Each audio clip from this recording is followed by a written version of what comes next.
Cumprimentamos a todos com a paz de nosso Senhor e Salvador Jesus Cristo. Estamos iniciando mais um EBD da TV. Eu sou o pastor Henrique, moro em Americana, São Paulo, antes morava em Imperatriz, Maranhão. Se você deseja nos convidar para estar aí com você, entre em contato conosco. O telefone é o mesmo ainda, DDD 99, telefone 991520454. Também tem o telefone da minha esposa, a irmã Edna, é o telefone aqui de Americana, DDD 19, e o telefone 984482187. Se você deseja nos ajudar, nós temos aí as contas, você copia e nos envia, mesmo que seja R$10 para nos ajudar. Então aí está a lista dos bancos Bradesco, Caixa Econômica, Banco Brasil. Banco Brasil no nome da minha esposa. Vamos então à nossa lição. Nós estamos estudando neste trimestre numa revista especial que tem como título Os Princípios Divinos em Tempos de Crise, a reconstrução de Jerusalém e o avivamento espiritual como exemplos para os nossos dias. Esta revista é uma repetição da revista estudada no terceiro trimestre de 1993, com o título Avivamento, uma necessidade nos dias atuais. Ela foi comentada pelo pastor Eurico Bergstein. Alguns irmãos optaram por estudar outras revistas antigas e também alguns irmãos optaram por estudar a revista do segundo trimestre. E no segundo trimestre nós estudamos aí a Igreja Eleita, redimida pelo sangue de Cristo e selada com o Espírito Santo da promessa. Então, se você deseja pegar os estudos dessa revista passada, aí está o link, você entra lá, nós temos a revista estudada na escrita, temos em vídeos e temos os slides para ajudar. E nesta lição de hoje, já na revista especial, nós também fornecemos aí a parte escrita, os comentários escritos, temos também os comentários em vídeos, que nós estamos fazendo aqui agora, e temos os slides. Você adquire nesses endereços que você vê aí abaixo. O site que nós sempre usamos, esses dias está em manutenção, então está fora do ar. Mas aí no blog você encontra então os estudos escritos e também em slides, e tem também os vídeos. Para você acessar os vídeos das lições, então é só entrar no YouTube e colocar Henrique Lhas, é o nosso canal lá no YouTube. Esse Lhas aí é as iniciais do meu nome, Luiz Henrique de Almeida Silva. Também, se você deseja entrar em contato conosco, precisa do e-mail, aí nosso e-mail henriquelhas@hotmail.com. A lição de número 11, que nós vamos estudar hoje, tem como título Esdras vai a Jerusalém ensinar a palavra. Então, nessa lição 11, nós vamos voltar aí há 13 anos atrás, na lição. Veja bem que a lição ela não foi escrita com a cronologia correta. Ela foi escrita pelo pastor Eurico Bergstein com a intenção de mostrar os assuntos principais dos livros, né, de Esdras, Neemias, né, mas não é aí seguido cronologicamente. Então, esta lição de hoje, nós vamos voltar então no tempo quando Esdras foi então a Jerusalém para ensinar a palavra de Deus. Para você entender que é 13 anos, né? Então você pega aí Esdras capítulo 7, aí versículos 1, versículo 7, que é lá no 7º ano do rei Artaxerxes. E depois você pega aí Neemias capítulo 2, versículo 1, e você vai ver 20º ano do rei Artaxerxes. E entre o capítulo 6 de Esdras e o capítulo 7 de Esdras, então, depois de haver ali aquela comemoração da Páscoa, no capítulo 6 de Esdras, então aí vamos ter 57 anos de fatos históricos acontecidos e relatados no livro de Ester. Nesta época, Satanás fez de tudo para destruir o povo de Israel, tentando matar, acabar com a nação de Israel. Nós vemos que Satanás tentou destruir o corpo, né, físico de Israel, as pessoas, a alma deles, o espírito deles, fez de tudo, né, para destruir Israel. Mas Deus estava presente ali, ajudando o seu povo, livrando o seu povo da morte, livrando o seu povo de ser exterminado. Então o povo de Deus foi colocado ali na Babilônia, e ali foram criadas as primeiras sinagogas, onde primeiro então aconteceu o ensino da palavra de Deus nas sinagogas, não era no templo, porque eles não estavam em Jerusalém. Também ali foi confeccionado o Talmud, o principal Talmud, que até hoje é estudado pelos judeus. Então foi de suma importância esse período que eles viveram na Babilônia, onde aprenderam a ler a palavra de Deus e a estudar a palavra de Deus e ensinar sistematicamente a palavra de Deus. Esdras era um exímio ensinador da palavra de Deus, além de ter um contato íntimo com Deus, pois era um homem de oração, era um homem de jejum. Então, não só estudando a palavra de Deus, mas também jejuando e orando. Por isso mesmo, foi escolhido para ir a Jerusalém ensinar a palavra de Deus. Você veja capítulo 7 de Esdras, versículo 6, que está escrito que esse Esdras, né, era um escriba instruído na lei de Moisés, ele era hábil na lei de Moisés, e também aí diz que a mão do Senhor estava sobre ele. Veja bem, então Deus estava com ele, estava colaborando com ele, orientando a ele, estava enviando a ele, né? Precisou apenas do rei dar a permissão que Deus já havia dado, a ordem.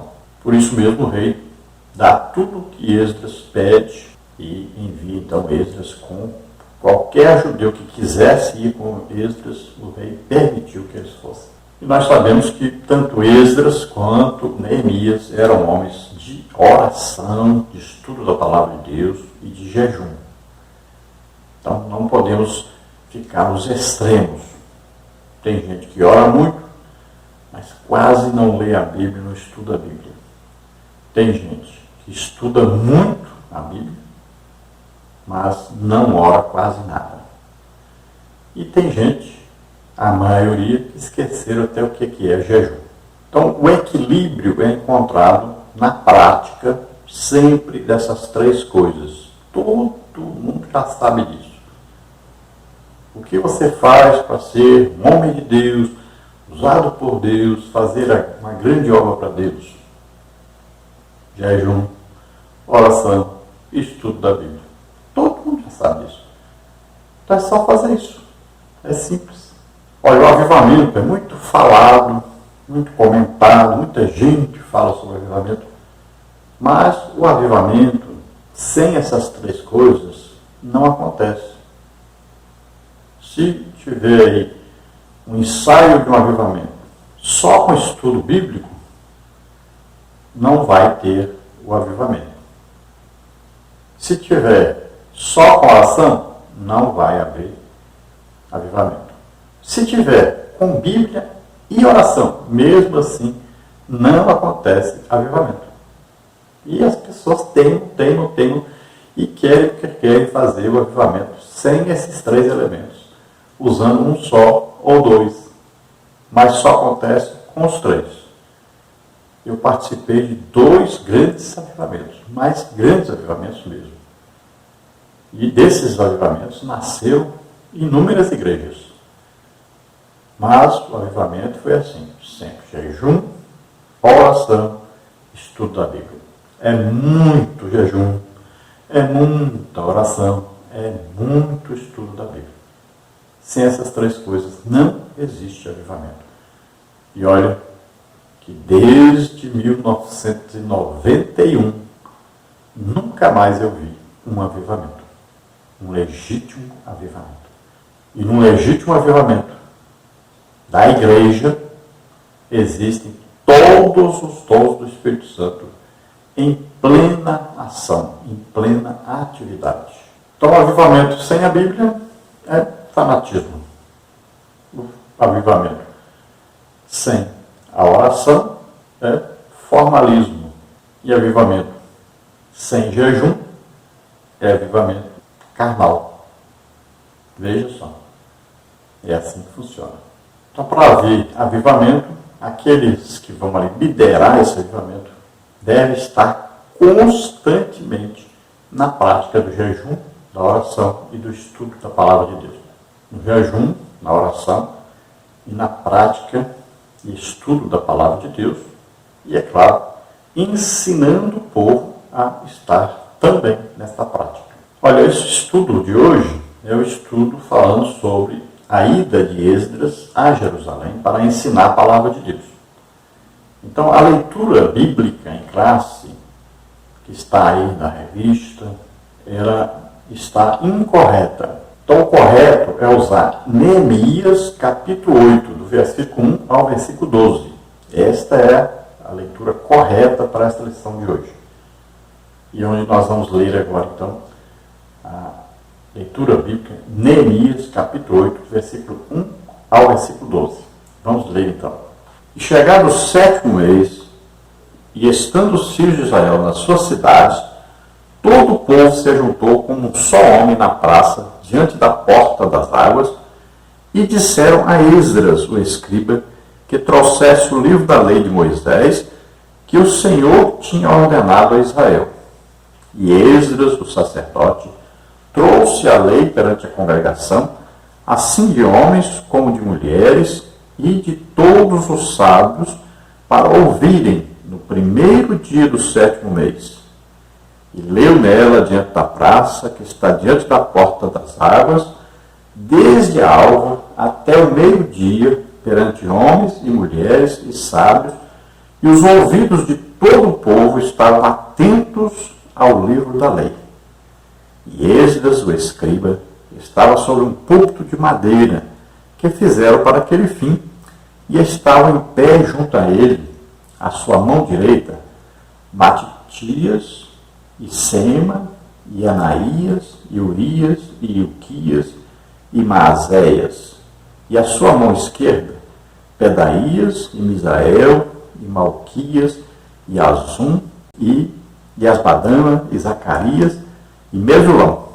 E Esdras abriu o livro perante os olhos de todo o povo, porque estava acima de todo o povo. E abrindo ele, todo o povo se pôs em pé. E Esdras louvou o Senhor, o grande Deus, e todo o povo respondeu, Amém, Amém. Levantando as mãos, e inclinaram-se e adoraram o Senhor com o rosto em terra. E Jesua, e Bani, e Serabias, e Jamim, e Acube, e Sebetai, e Odias, e Mazéias, e Quelita, e Azarias, e Josabade, e Anã, e Pelaías, e os levitas ensinavam o povo na lei, e o povo estava no seu posto, e leram o livro na lei de Deus, e declarando e explicando o sentido, faziam que, lendo, se entendesse. E Neemias, que era o Tisata, ou governador, e o sacerdote Esdras, o escriba, e os levitas que ensinavam o povo, disseram a todo o povo, este dia é consagrado ao Senhor vosso Deus, pelo que não vos lamenteis, nem choreis, porque todo o povo chorava, ouvindo as palavras da lei. Disse-lhes mais, ide e comei as gorduras, e bebei as doçuras, e enviai porções aos que não têm nada preparado para si, porque esse dia é consagrado ao nosso Senhor. Portanto, não vos entristeçais, porque a alegria do Senhor é a vossa força. E os levitas fizeram calar todo o povo, dizendo, calai-vos, porque este dia é santo. Por isso, não vos entristeçais. Então todo o povo se foi a comer e a beber, e a enviar porções, e a fazer grandes festas, porque entenderam as palavras que lhes fizeram saber. Glória a Deus. Então veja aí que coisa maravilhosa que aconteceu ali. O povo pedindo, né, para ser ensinado quanto a palavra de Deus. Imagine, hoje, né, a maioria das vezes a gente faz um culto de ensino, e mesmo a escola bíblica dominical, e nós não temos mais presente na escola bíblica dominical, isso já vem acontecendo 10 anos para cá. Nós não temos nem 40% mais do povo que congrega no lugar, congregando na escola bíblica dominical. Infelizmente, esta é a realidade da escola bíblica dominical, não só agora no período da pandemia, mas antes já estava ocorrendo. Em muitas igrejas, né, tem aí, nós temos aqui 60%, 70% de presença, 50% de presença. Presença de quê? Presença dos alunos matriculados, não presença da igreja total, do povo total. Então temos que tomar cuidado, temos que incentivar o povo a estudar a palavra de Deus. Temos que fazer mais estudos bíblicos. Às vezes a gente exagera muito, né, nas pregações, convida a gente aí para pregar, gritar, pular, mas o ensino está ficando de lado. Então nós temos que investir mais nessa área do ensino. É isso que vai fortificar as pessoas. É isso que vai fortalecer a fé das pessoas. É isso que vai fazer a pessoa ser equilibrada espiritualmente. Então é o estudo da palavra. Ele tem que ouvir atentamente, sem gritaria, né? Ouvir e aprender a palavra de Deus. E devemos estimular mais a leitura bíblica. Olha lá o que Oséias falou. Meu povo pereceu porque lhe faltou conhecimento. Então nós temos que investir mais nesta área de estudo da palavra de Deus. Temos que nos dedicar mais à escola bíblica dominical. Temos muitos pastores que não frequentam a escola bíblica dominical. Muitos. E isso tem trago um grande prejuízo para a igreja. O pastor não só deve frequentar, como deve ser um dos professores da escola bíblica dominical. E todos os obreiros só podem ser obreiros se frequentarem a escola bíblica dominical.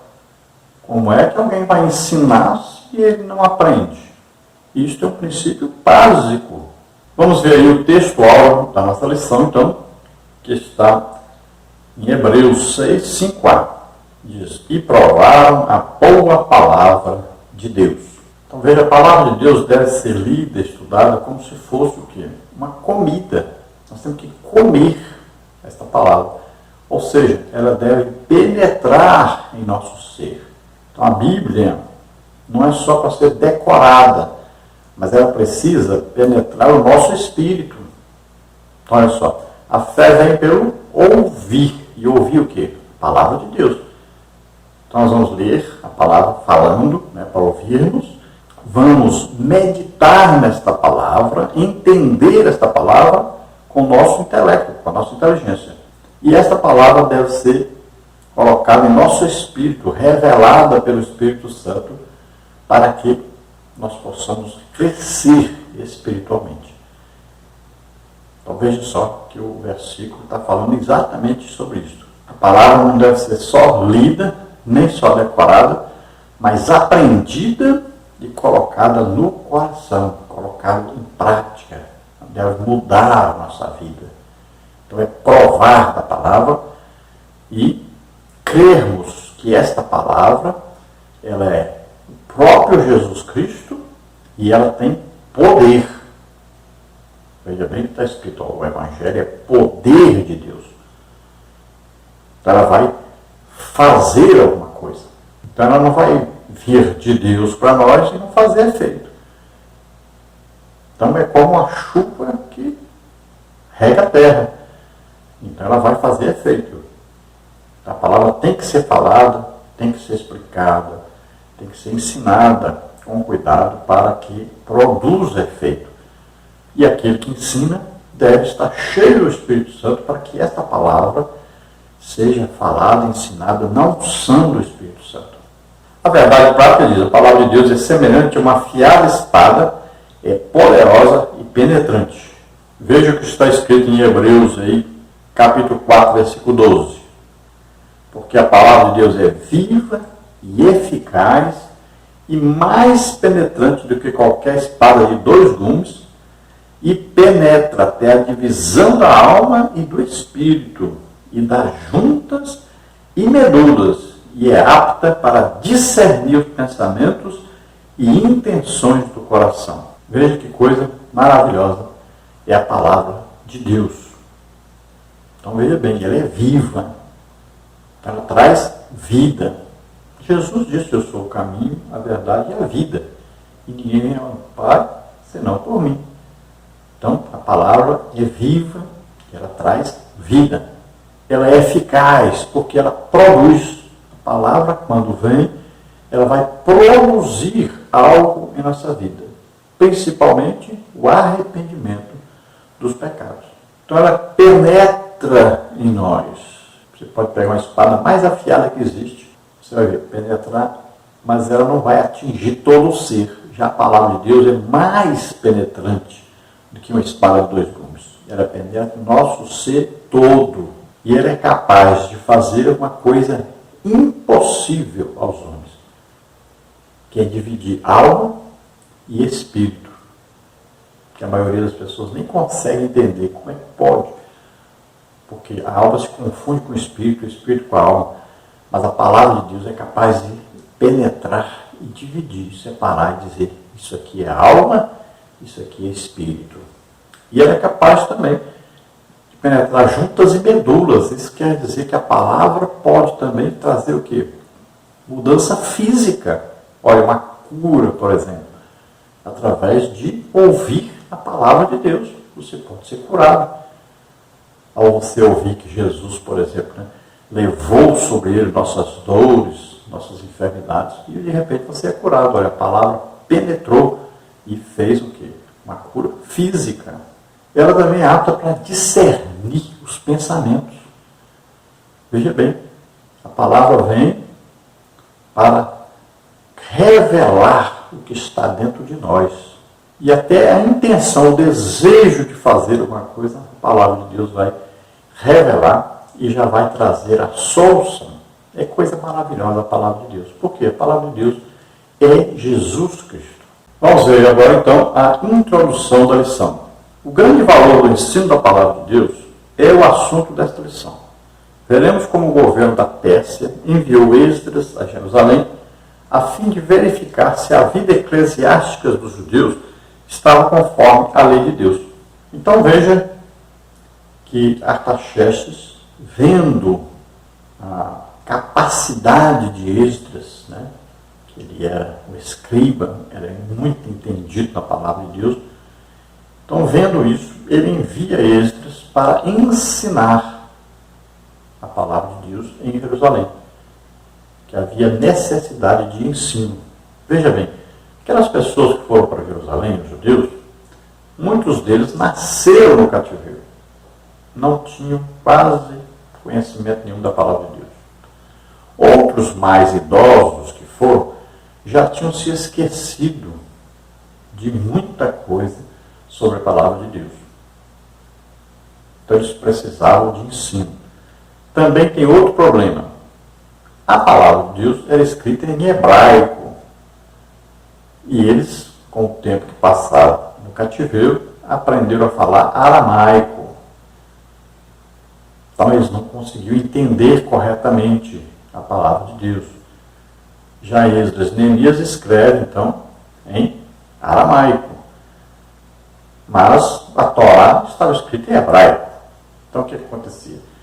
Era preciso também alguém que entendesse as duas línguas corretamente para poder ensinar o povo na língua aramaica, que eles entendiam aramaico.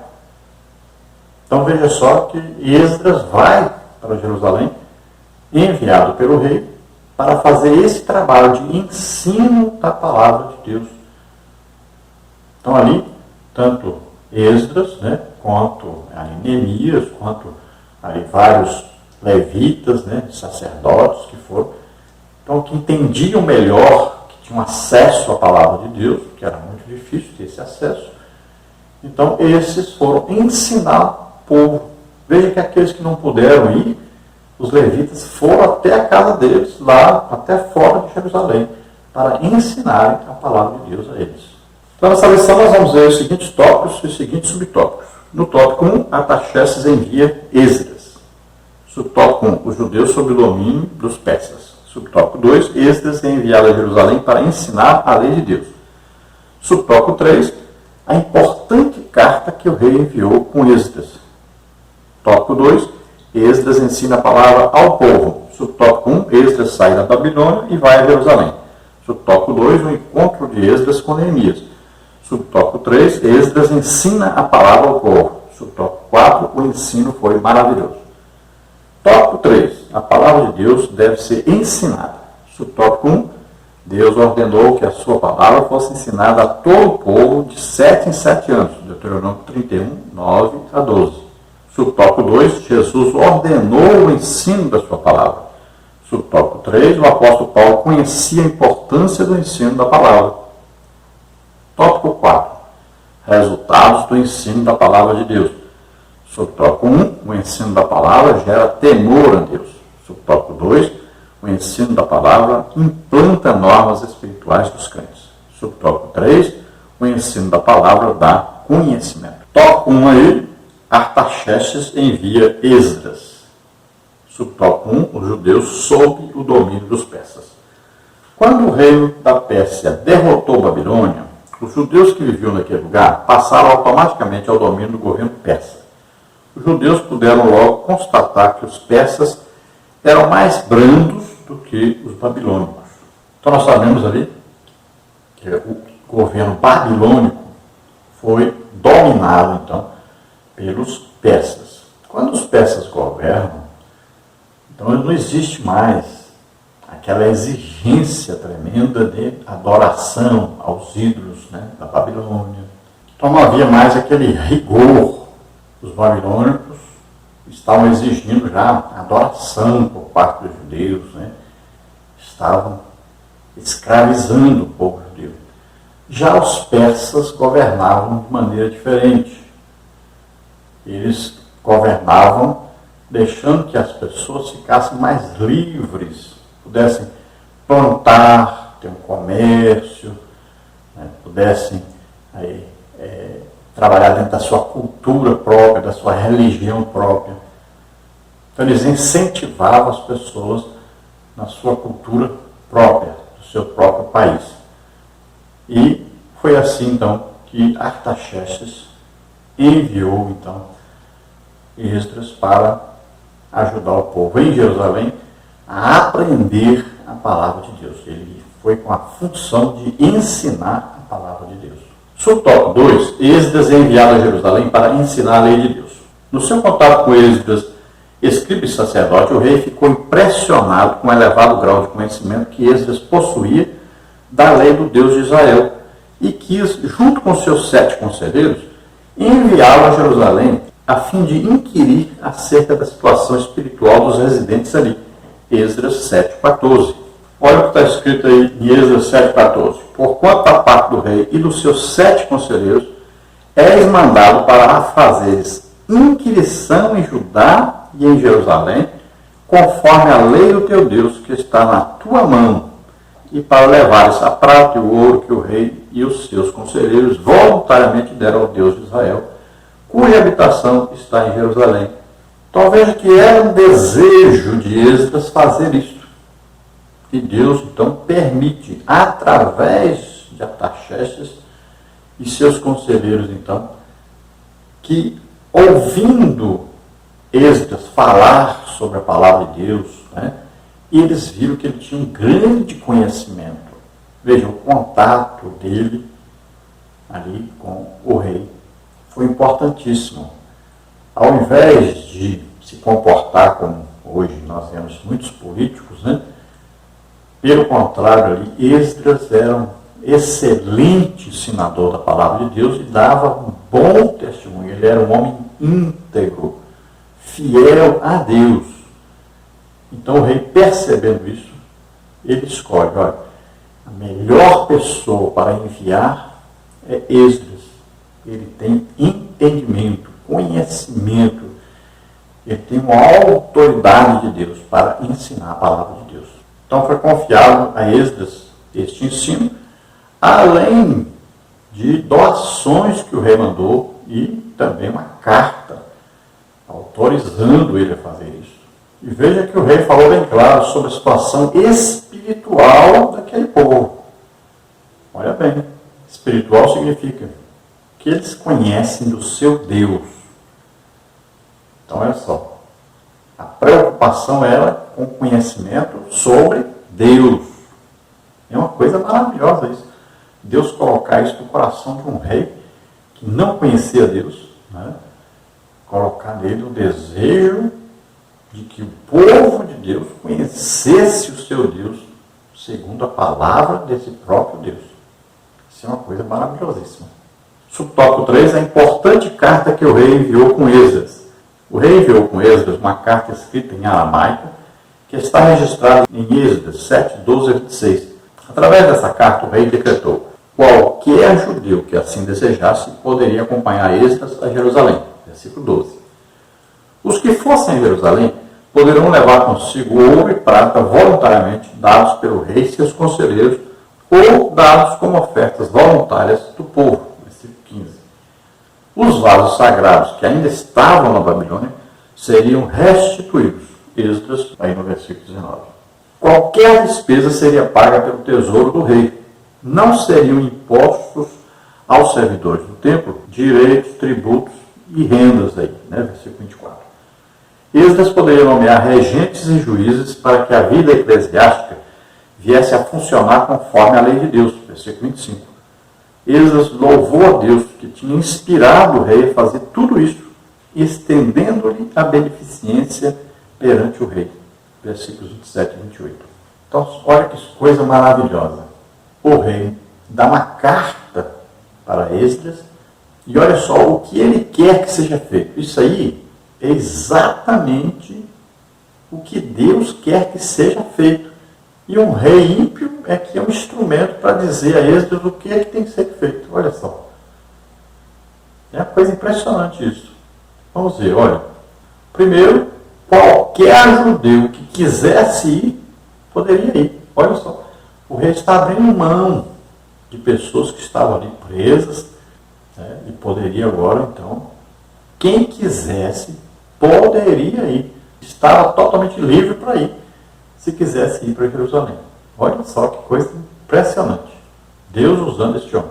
E ainda tem mais. Se alguém falar assim, mas eu vou, mas eu não tenho nada, não tenho como ofertar alguma coisa. Então, o rei disse, olha, eu dou o ouro para você levar.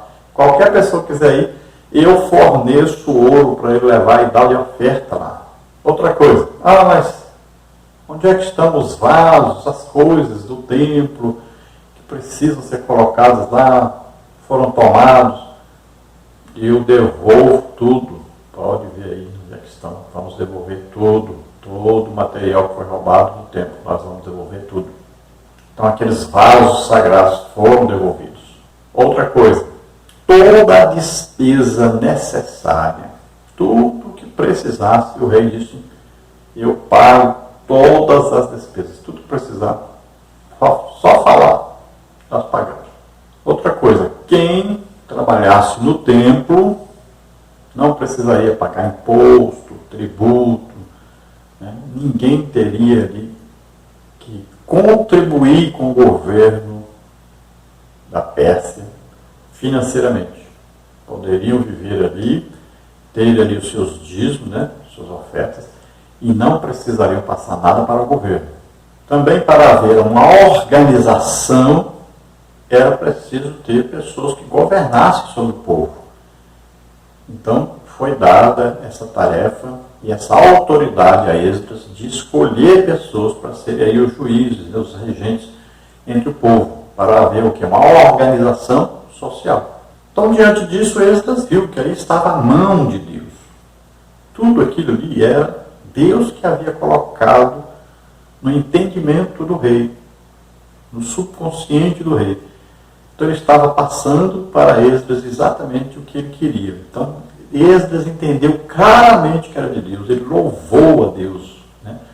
E ele ficou maravilhado com a maneira com que Deus usou o rei. E ficou ainda mais maravilhado ainda dele ser escolhido como instrumento para tudo isso acontecer. Glória a Deus. No tópico 2 nós temos aí Esdras ensina a palavra ao povo. Subtópico 1, Esdras sai da Babilônia e vai a Jerusalém. Conforme a ordem do rei Artaxerxes, Esdras viajou para Jerusalém acompanhado de um grupo de judeus, alguns eminentes líderes do povo, Esdras 8.2, recusando a escolta militar oferecida pelo rei para garantir-lhes a segurança durante a viagem. Esdras e seus companheiros preferiram confiar na segurança de Deus. Assim sendo, jejuaram e oraram para que tivessem uma boa viagem. Esdras 8.21. E Deus os ouviu e os guardou durante todo o trajeto. Assim chegaram em paz a Jerusalém, onde ofereceram holocaustos a Deus. Esdras 8.35. O povo, ao ouvir a leitura, começou a chorar e a lamentar-se.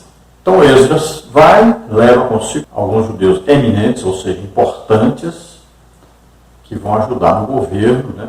Vão ser juízes, vão ser os regentes, que vão ser ali os sacerdotes. Então, gente que era muito necessária na organização do serviço, principalmente de ensino da palavra de Deus e de cuidado das coisas religiosas.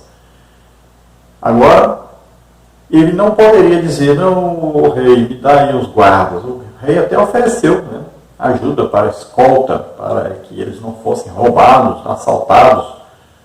Mas ele recusou, porque se ele aceita, ele está dizendo que não confiava em Deus, que não tinha fé em Deus, que não estava indo com a autorização de Deus, mas na sua própria força. Então, ele recusa e, é claro, vão orando e vão jejuando durante o caminho todo, preocupados, pedindo a Deus segurança para eles. E Deus os guarda, porque eles confiaram em Deus. Muitas vezes, nós temos confiado em homens, né? Por isso passamos dificuldades. Mas temos que confiar em Deus, depositar toda a nossa confiança em Deus. Nós vimos aí que o povo pede para Esdras ensinar a palavra, e o povo, ouvindo a palavra, chora, né? Por quê? Porque a palavra produziu neles o arrependimento de pecados. Eles começaram a ver que não estavam vivendo como Deus queria que eles vivessem. Então eles choram, né? Eles começam ali a se entristecer até. É preciso até uma intervenção dos líderes para falar que não era dia de choro, era dia de alegria. Porque eles sentiram que estavam vivendo erradamente. Precisavam corrigir suas vidas para agradar a Deus, esse Deus que agora eles passavam a conhecer. No subtópico 2, o encontro de Esdras com Neemias. Então você aí muda essa frase, que essa frase está ao contrário, né? Aqui é Esdras que chega a Jerusalém e Neemias está lá. Ele era o governador, Neemias era o governador. Tá? Então você mude essa frase aí. Então você bote aí. Quando Esdras chegou a Jerusalém, encontrou Neemias, o qual vinha sendo o líder espiritual dos judeus em Judá. Posto a par da situação, Neemias uniu-se a Esdras na tarefa para a qual este havia sido enviado. Então Esdras chega ali, encontra-se com Neemias, que estava sendo governador, né?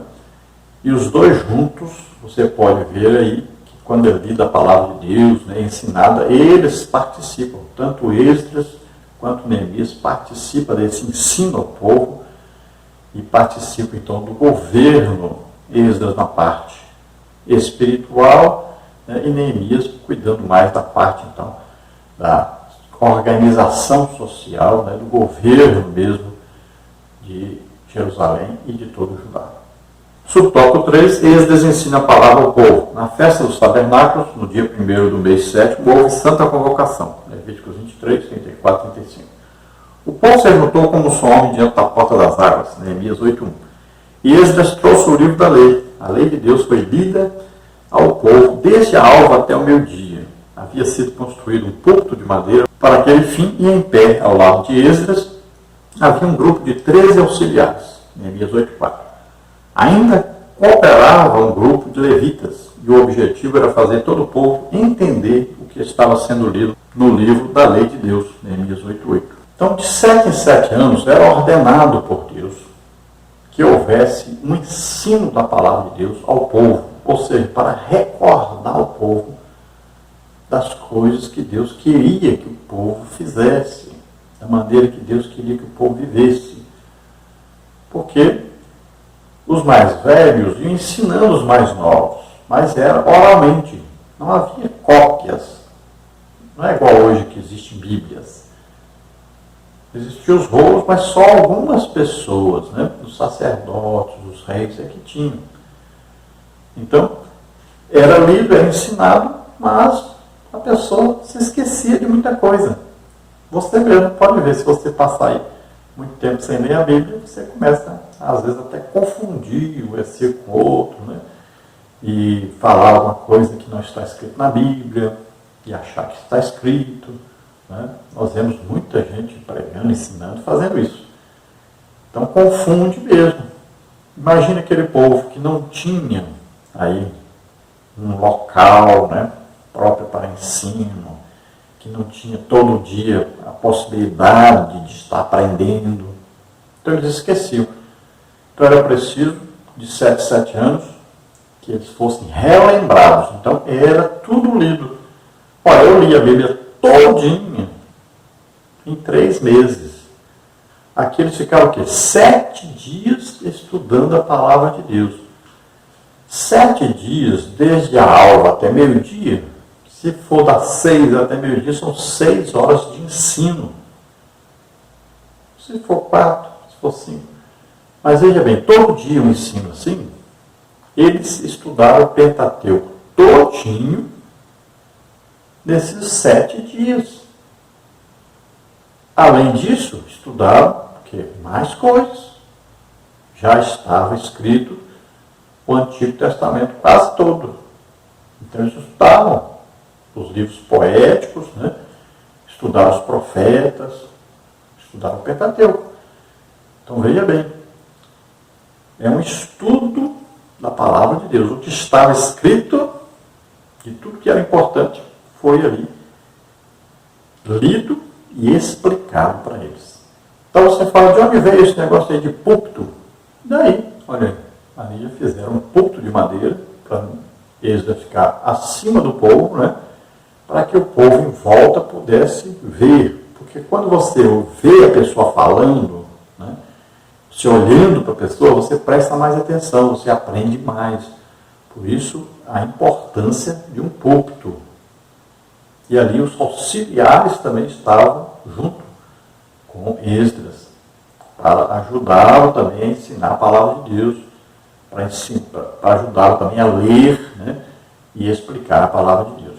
Subtópico 4, o ensino foi maravilhoso. O povo, ao ouvir a leitura, começou a chorar e a lamentar-se. Neemias e Esdras tiveram que intervir, exortando-os a que se alegrassem no Senhor, porque a alegria do Senhor é a nossa força. Neemias 8:10.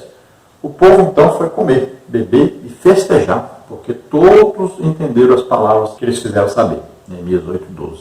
Então o povo, ao ouvir a palavra de Deus, ensino, viram que não estavam vivendo conforme a palavra de Deus, começaram então a se lamentar, a chorar, né? Porque o arrependimento veio, né? O desejo de agradar a Deus veio. E vendo a situação que estavam, então eles viram que estavam aí merecendo era juízo. Então ficaram até temerosos de que Deus usasse juízo. Mas aí vem Neemias, Esdras, né? Os líderes, falando ao povo, não, hoje é dia de alegria, de felicidade, parem com isso, vamos fazer a festa, vamos ajudar os pobres que não têm o que comer, vamos aí nos unir, nos alegrar, porque a alegria do Senhor é a nossa força. Você quer ficar forte? Então fique forte na presença de Deus, porque na presença de Deus há uma alegria constante, né? Há aí um prazer que está na presença de Deus, de sentir a presença de Deus, de querer agradar a Deus. Então você passa a querer agradar a Deus, o arrependimento produz um alívio, e a pessoa começa a se alegrar. Então o que fizeram? começaram a se alegrar, fizeram festa, ajudaram os povos necessitados também a se festejar aquele dia, todos se uniram. Isso foi chamado então um avivamento, porque a palavra foi ensinada, né?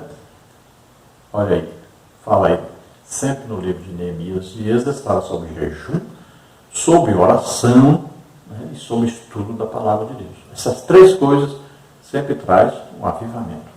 No Antigo Testamento, um avivamento como no Antigo Testamento. No Novo Testamento, o avivamento traz o quê? As manifestações dos dons do Espírito Santo, além das outras coisas que o avivamento traz. Tópico 3, a palavra de Deus deve ser ensinada. Subtópico 1, Deus ordenou que a sua palavra fosse ensinada a todo o povo de 7 em 7 anos, Deuteronômio 31, de 9 a 12. Além da leitura da lei de Moisés, que se fazia a cada sábado, Atos 15, 21, os escritos e os profetas deveriam ser lidos e explicados ao povo em convocação solene a cada 7 anos. Olha aí, Deuteronômio 31, no versículo 10. E deu-lhes ordem Moisés, dizendo: ao fim de cada 7 anos, no tempo determinado, do ano da remissão, na festa dos tabernáculos, quando todo Israel vier a comparecer perante o Senhor teu Deus, no lugar que ele escolher, lerás esta lei diante de todo Israel aos seus ouvidos. Ajunta o povo, homens e mulheres e meninos e os teus estrangeiros que estão dentro das tuas portas, para que ouçam e aprendam e temam ao Senhor vosso Deus e tenham cuidado de fazer todas as palavras desta lei. E que seus filhos que a não souberem, ouçam e aprendam a temer ao Senhor vosso Deus todos os dias que viverdes sobre a terra, a que ides passando o Jordão para possuí-la. Então veja que na leitura nem são citados, né, as crianças aí, mas também estavam ali. Todo o povo estava ali ouvindo e aprendendo a palavra de Deus. Esta era a ordem. De 7 em 7 anos o povo se reunia e tudo que estava escrito na palavra de Deus deveria ser lido e explicado, ensinado ao povo. Veja só, uma ordem de Deus. Eu creio que nós deveríamos fazer um evento assim, de leitura bíblica e ensino assim, pegassem a Bíblia toda e reunir a igreja, por exemplo, durante o ano todinho. Toda a Bíblia deveria ser lida e ensinada. A Bíblia toda mesmo. Isso seria maravilhoso. Imagine. Todos os dias, o povo presente e aprendendo, lendo a Bíblia toda e aprendendo. Seria uma coisa maravilhosa. Claro que nem todos poderiam participar, mas nós deveríamos fazer pelo menos para aqueles que desejam participar e aprender a palavra de Deus. Dá para fazer isso, né? Vamos fazer aí uma vez de 7 em 7 anos. Ótimo. Ou pode ser feito com o Novo Testamento só, né? Pega aí. Este ano nós vamos estudar todo o Novo Testamento. Vamos ler junto com a igreja e vamos ensinar aí todo o Novo Testamento. Olha, seria uma coisa maravilhosa. Subtópico 2, Jesus ordenou o ensino da sua palavra. Na grande comissão, Jesus ordenou que seus discípulos ensinassem todas as nações a guardarem tudo o que lhes tinha mandado. Mateus 28, 19 e 20. Olha aí a ordem de Jesus. Que ensine e que seja guardado tudo o que ele ensinou. Tem uma ordem para todos nós discípulos. Todos nós devemos pegar a palavra de Deus, ler esta palavra para as pessoas que nós conhecemos e explicar esta palavra. Isso é dever de todos nós. Subtópico 3, o apóstolo Paulo conhecia a importância do ensino da palavra. Vejamos, conjuro-te, pois, diante de Deus e do Senhor Jesus Cristo, que pregues a palavra, 2 Timóteo 4, 1 e 2. O que de mim, entre muitas testemunhas ouviste, confia a homens fiéis que sejam idôneos para também ensinar os outros. 2 Timóteo 2,2. Se é ensinar, haja dedicação ao ensino, Romanos 12,7. Então veja que o apóstolo Paulo, ele tinha isso em mente, a importância do ensino da palavra de Deus. E ele fala para Timóteo sobre isso. Então ele vai fazer uma exortação a Timóteo, dizendo que você pregue esta palavra. É uma ordem que ele está dando para Timóteo. Pregue essa palavra. E ele diz, o que você aprendeu de mim, e eu lendo a palavra, estudando, ensinando, pregando, tudo isso que você aprendeu, então você vai escolher pessoas idôneas, pessoas que não andam de qualquer maneira, pessoas que têm assim, uma intimidade com Deus, essas pessoas que dão bom testemunho, use essas pessoas para que elas também ensinem esta mesma palavra que você ouviu de mim, que você aprendeu de mim. E ele diz, olha, se você quer ensinar, então haja dedicação ao ensino.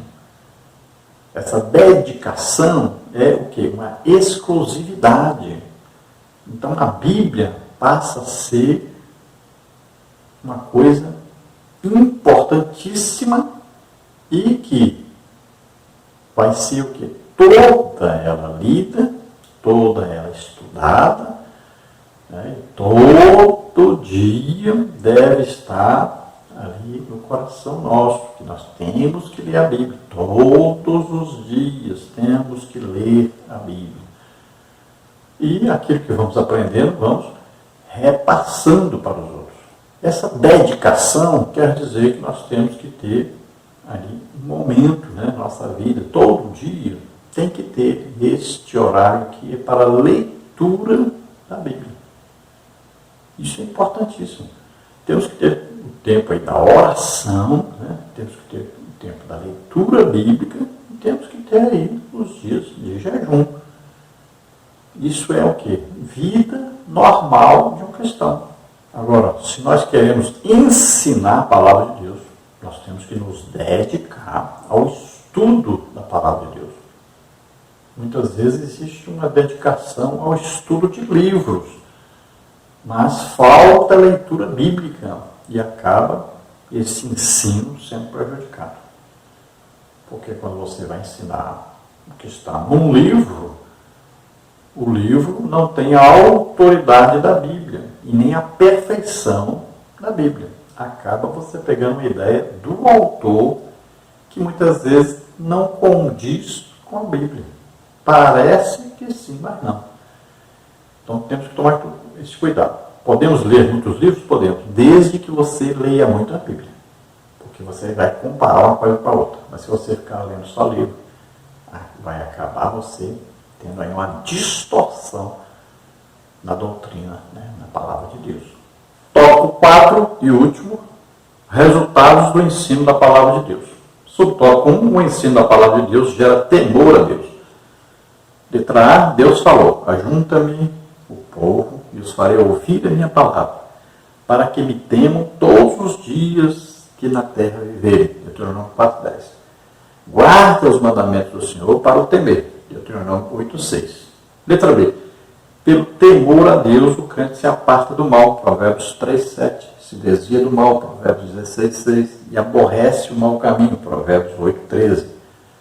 Letra C. Como resultado do ensino na lei nos dias de Êxodo, o povo confessou seus pecados, apartou-se de deuses estranhos, adorou o Senhor seu Deus e com ele fez firme concerto. Neemias 9, 1-3 e 38. A palavra de Deus é o poder de Deus, como está em Romanos 1:16. Então a palavra de Deus vai gerar o temor a Deus. Não é o medo de Deus, o temor de Deus. O temor de Deus significa que você vê que está em pecado, pede perdão e fica íntimo de Deus. Então você tem Deus como o ser supremo, como o Pai, né? Então você começa a ver que você todo o tempo está na presença de Deus, que Deus sabe tudo a seu respeito. Então você vai ter temor de Deus. Você não vai desejar pecar, não ficar dando lugar ao diabo, né? Então você vai fugir da aparência do mal. Isso mesmo. Quanto mais você então vai chegando próximo de Deus, mais longe você fica do pecado. Então se aproxime de Deus, seja íntimo de Deus, resista ao diabo e ele fugirá de nós. Mas tem situação que nós é que vamos ter que fugir. Né? Tem a aparência do pecado, fuja, sai disso. Então ande no temor de Deus, sempre com Deus presente. Então o próprio Deus é que falou, preciso ouvir a palavra de Deus para ter temor a mim. Quanto mais temor de Deus, mais se desvia do pecado. Nos dias de Êxodo, o povo, ouvindo a palavra de Deus, viu que estava errado, viu que estava em pecado, viu que havia se misturado com os povos na Babilônia, né? Com os persas, viu que tinha feito errado, muita coisa. Então eles se arrependeram, pediram perdão a Deus, né? Voltaram à comunhão com Deus, voltaram a ter temor de Deus. E sendo assim, poderiam então entrar num concerto, né? Numa aliança com Deus. Então a Bíblia é bem clara dizer que a palavra de Deus é o poder de Deus. Então, o poder de Deus é liberado quando nós ouvimos a palavra e esse poder vai transformar a nossa vida.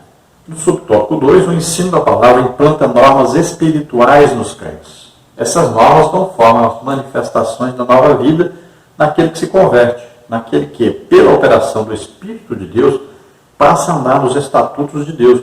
Ezequiel 36, 27. Vejamos algumas dessas manifestações da nova vida. Letra A, o crente é honesto a toda prova. Romanos 12, 17, 2 Coríntios 8, 21, Filipenses 4, 8, 1 de Pedro 1, 12, Hebreus 13, 18. Letra B, o crente jamais mente. Isaías 63, 8, Efésios 4, 25, 1 de João 2, 28.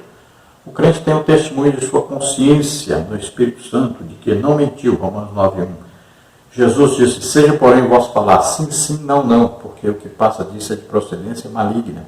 Letra C, o crente jamais se apodera de alguma coisa que não seja dele. Aquele que furtava não furte mais. Efésios 4, 28. Zaqueu, depois de salvo, queria restituir aquilo que havia defraudado. Lucas 19, 8. Letra D, o crente vive uma vida moral que é exemplo de pureza. A prostituição e toda impureza nem ainda se nomeia entre vós. Efésios 5, 3. O crente jamais dá falso testemunho de alguém. Êxodo 20, 16, Provérbios 10, 18, Tiago 4, 11. Pelo conhecimento, podemos saber que Deus quer que todos os homens venham ao conhecimento da verdade. Então veja quanta coisa vem quando o crente ouve a palavra de Deus. Quanta coisa acontece na vida. Veja quanta transformação, porque o Espírito Santo vem morar no crente. Então ele vem fazer uma revolução na vida desse crente, vai trazer então resultados positivos. Veja bem, o crente passa a ser honesto a toda prova, passa a não mentir mais, passa a ter uma palavra digna de confiança, passa a não mais furtar, não roubar nada de ninguém. Então ele deixa a mentira, deixa o engano, deixa as piadinhas, né? Deixa as impurezas, deixa tudo que prejudica a sua comunhão com Deus. Não dá mais falso testemunho sobre alguém, não vive aí fofocando. Então, o crente passa a ser instrumento da verdade. E no subtópico 3, nós temos o ensino da palavra, da conhecimento. A igreja de Corinto foi enriquecida porque, pelo ensino da palavra de Deus, havia recebido conhecimento. 1 Coríntios 1, 5. Consideremos. Olha, letra A, o conhecimento consolida a força. Provérbios 24, 3. Porque pelo conhecimento podemos saber o que nos é dado gratuitamente por Deus. 1 Coríntios 2, 12. Pelo conhecimento da verdade podemos alcançar plena libertação. João 8, 32. Pelo conhecimento podemos saber que Deus quer que todos os homens venham ao conhecimento da verdade. 1 Timóteo 2, 4. Pelo conhecimento podemos saber como agradar a Deus. 2 Coríntios 5, 9. Agradar a Deus não é resultado da nossa própria força, mas o próprio Deus nos dá graça para agradá-lo. Veja que Corinto, a igreja de Corinto, passava por vários problemas, mas o apóstolo Paulo escreveu a eles, ensinando a eles a palavra de Deus, dando então orientações de como se comportarem, o que fazerem para resolver as questões. Isso trouxe conhecimento. Então, através do conhecimento, houve o quê? Uma mudança radical no comportamento da igreja. A Bíblia diz o que para nós? Em João 8 diz o quê? Conhecereis a verdade vos libertará. Então, esse ensino da palavra de Deus liberta as pessoas dos seus pecados, suas más intenções, né? E sua vida contrária à palavra de Deus. Então há uma libertação, há um conhecimento do que é a verdade, como fazer para agradar a Deus. Então Deus vai fazer, quando nós entregamos a Deus a nossa vida, quando nós abrimos o coração para Deus, Ele nos fornece tudo que nós precisamos para que vivamos uma vida diferente, uma vida de agrado a Deus, de consagração a Deus, de fazendo a vontade de Deus, de fazermos a vontade de Deus, de agradarmos a Deus em tudo. Ele vai nos ajudar em tudo isso. Tudo que nós precisamos de Deus para agradar o próprio Deus. E Ele vai nos fornecer isso. Nós vamos orar agora. Se você deseja aceitar Jesus como Senhor e Salvador, começar uma vida nova com Deus a partir de hoje, arrependa-se agora dos seus pecados, entregue sua vida a Deus, aceite que Jesus Cristo, na cruz, levou os nossos pecados, doenças, enfermidades e também as nossas maldições, tudo que não prestava. Jesus levou na cruz, morreu em nosso lugar e Ele ressuscitou, está à direita do Pai, onde intercede por nós. Se você crê nisso, se você quer agora se arrepender, pedir perdão a Deus, começar uma vida nova, vamos orar juntos agora. Se você está doente, está enfermo, receba a oração, seja curado agora, em nome de Jesus. Vamos orar. Pai querido, te apresentamos agora essas vidas que se chegam a Ti.